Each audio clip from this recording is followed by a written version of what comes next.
Kung kaharap ang buong mundo, sasabihin ko sa kanila, survivor ni Typhoon Yolanda, malakas ako!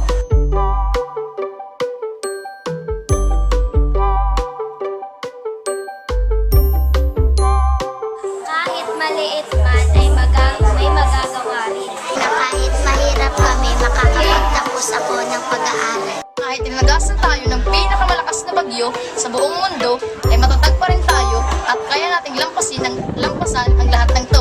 Sana hindi na maulit ang nangyari sa amin yung super typhoon at ako po ay humiling kami sa gawin na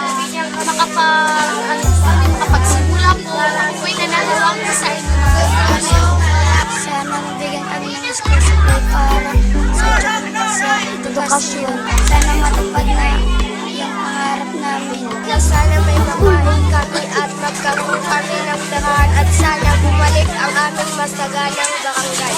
Gusto kong malaman ng buong mundo na ako ay nagpapasalamat sa lahat ng mga may ginintuang puso na tumulong sa amin. Kahit anumang kalamidad ang dumating na sa kahit anong parte ng mundo, dapat hindi mawawala yung pagtutulungan at pagkakaisa. Gusto ko pong malaman ng buong mundo na bilang isang survivor ng Typhoon Yolanda, nais ko po ng pagbabago.